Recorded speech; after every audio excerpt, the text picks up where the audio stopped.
Hoy, Pilipinas, magandang araw po sa inyo. Ako po si Ka-Coffee. Umiinit ka-coffee ngayon ha. Ito pa rin, usapin pa rin po ito sa kaso ni Sara Duterte at ang kanyang Chief of Staff na si Attorney Laika. Si Bato de la Rosa bay umuusok. Umuusok ka-coffee. Galit na galit itong si Bato de la Rosa dahil meron pong ibinulgar itong si Mon Tulfo. Ito may relasyon daw po itong si Sara Duterte at itong si Laika, itong abogado, itong Chief of Staff. Kaya pala ganoon na lang ka-coffee yung body language sa pagitan ng dalawa. Abay, nagalit si Bato de la Rosa dyan. Ano itong pinapakalat ninyo na may relasyon itong dalawa? Napaka-malisyosong tao. Ayan ka-coffee. Headline ng Politico.com. Napaka-malisyosong tao. Bato de la Rosa slams Ramon Tulfo over Sara Duterte, Zulyeca Lopez rumors. Kasi may mga kumakalat, ewan ko sa inyo ka-coffee, kung nakita nyo niyan sa inyong feed, na medyo may sweet moments. Hindi natin alam, hindi natin ma-verify yan. Kasi mahirap magsabi kung totoo yan o hindi. Kasi marami pong mga AI-generated photos or videos na mabilis lang kung kumalat yan. So, disclaimer po, hindi po natin sinasabi na verified po yan ha. Pero hindi natin alam kung saan nakuha ni Ramon Tulfo yan, itong kanya mga scoop. Baka naka-scoop yan ka-coffee. Sila siguro, may access sila sa scoop. Pero hindi nagugustuhan ni Bato de la Rosa itong pinapakalat na rumors ha. Senator Bato de la Rosa slammed columnist Ramon Tulfo for claiming that Vice President Sara Duterte and her Chief of Staff Attorney Zulyeca Lopez are lovers. Scoop. Chismis yan, ka-coffee. Hindi verified, no?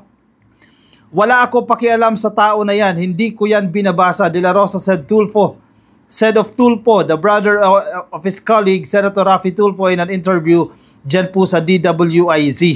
De la Rosa slammed Mon Tulfo for being malicious in claiming Duterte and Lopez are romantically linked. Sabi niya pa, masyadong malisyoso yung utak ng tao na yan.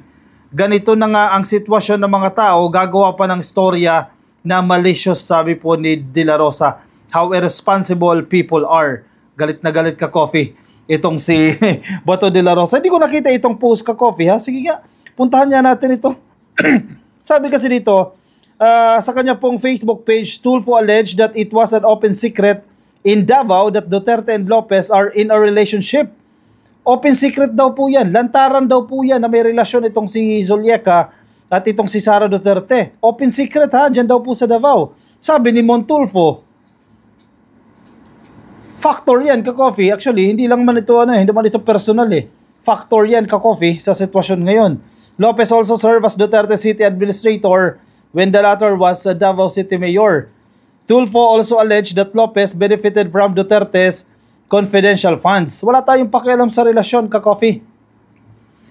Kasi karapatan nila yan, gusto nila yan, kahit may asawa sila sa isa't isa, wala tayong pakialam dyan. Pero kung usapin na yan ng confidential funds at nakikinabang yung kanyang lover, allegedly lover, abay, dyan may pakialam na ang taong bayan dyan. Di ba? Kasi itong mga aligasyon actually hindi aligasyon COA na mismo ang nagsasabi na ito pong pera na confidential funds illegal na ginastos ng opisina ni Sara Duterte at itong Chief of Staff niya yung namimigay, nagpapaabot nitong mga salapi na yan. Anyway, sige, move on tayo dyan ka-coffee dahil medyo hindi pa naman verified yung balita na yan.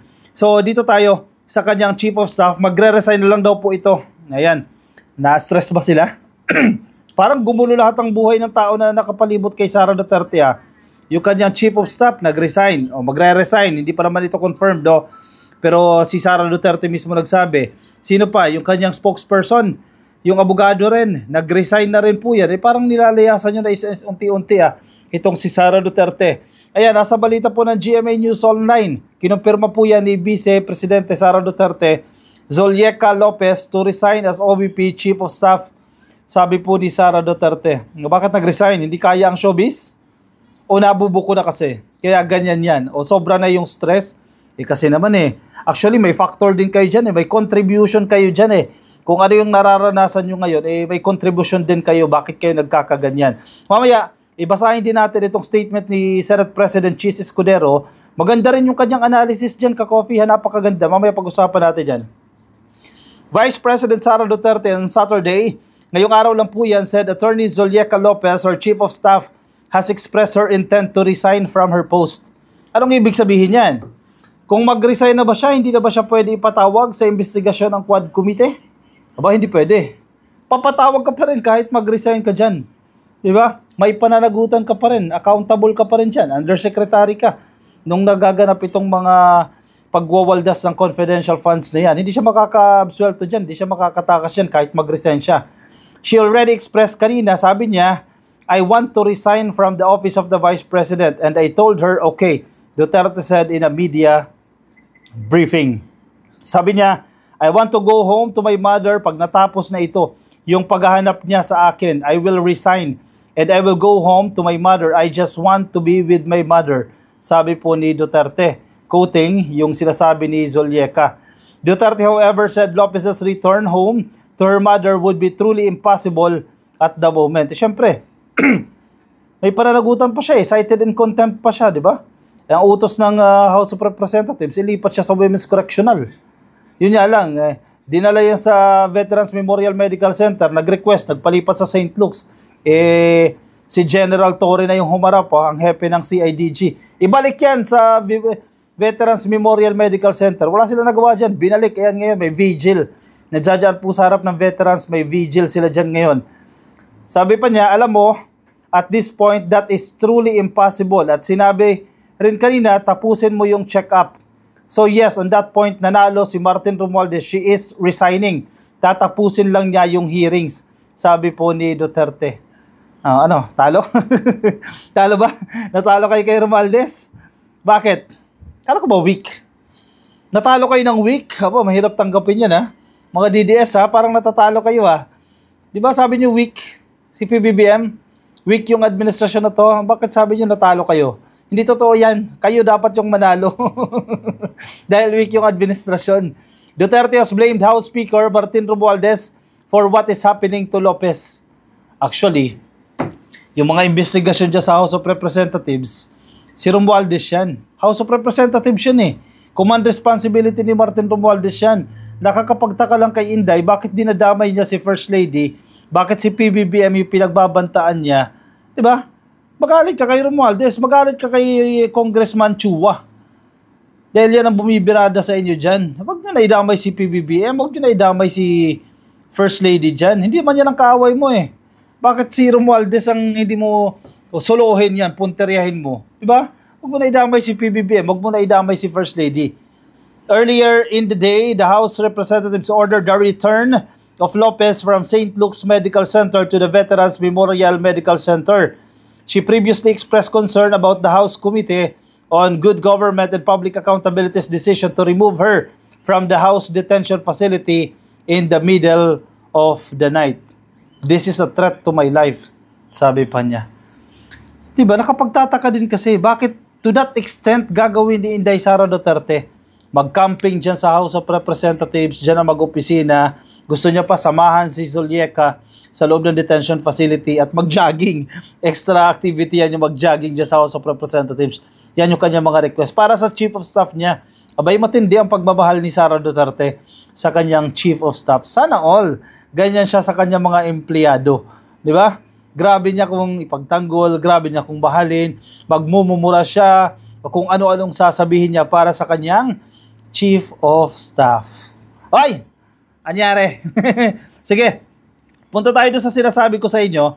Maganda kasi itong statement ni Chis Escudero, sa totoo lang. May pangaral ito ka-coffee. May pangaral ito eh.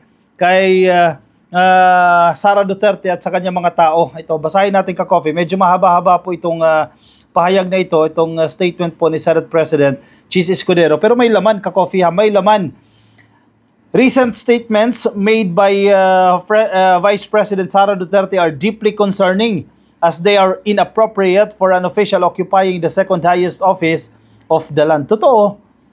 Opisyal siya ng gobyerno, oh. Hindi na siya basta opisyal. Pangalawa siya sa pinakamataas na opisyal. Dapat bang pamarisan yung ganyang opisyal? Humarap sa press conference, PI nyo, PI nyong lahat, chuchugiin ko kayo. Nag-hire ako ng assassin, chuchugiin ko kayo, bla bla bla bla bla. Tama ba yan sa isang opisyal ng gobyerno? Di ba? May code of conduct tayo dyan na sinusunod dapat ng mga kawani at opisyal ng gobyerno. Naku, matinding violation itong ginawa ni Sara Duterte. Sabi pa ni Escudero, she should keep in mind that as a public official, she has a duty to set an example for the personnel in the office of the Vice President and our fellow Filipinos, especially our children. Yun ang example na pinakita niya. Namanan lang yan, di ba? Kung ganyan siya, baka ganyan din yung ibang mga tao niya. Who knows? The Vice President and her allies must also consider how her actions have contributed to rising tensions. Yun! Nadali dito ni Escudero. Tingnan nyo rin, i-assess nyo yung sarili nyo, ano yung contribution nyo, bakit nagkakaganitong tensyon. Diba, kayo yung maisog rally ninyo yan eh. Kayo nagsimula dyan eh, baka nakakalimutan nyo. Rally, maisog rally. Oh, si Digong, tatay niya, sabihan ng presidente, bangag at kung ano-ano pang sasabihin. May contribution kayo dyan. May ginawa kayo, kaya nagkakaganyan ang tension ngayon. Hindi pwede nyo sabihin na wala kayong kasalanan dyan, pabiktim ang labas ninyo dyan. Malaki yung kasalanan ninyo kung bakit kayo nagkakaganyan.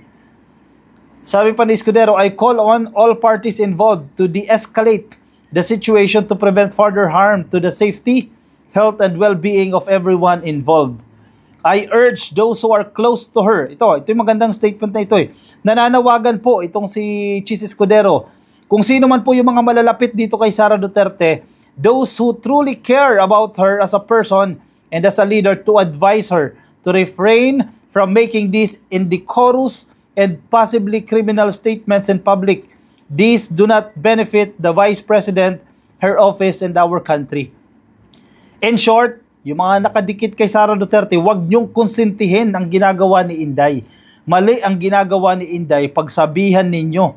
Dahil ang ginagawa niya, hindi nakakatulong sa kanya, hindi nakakatulong sa kanyang opisina, at hindi nakakatulong sa bansa.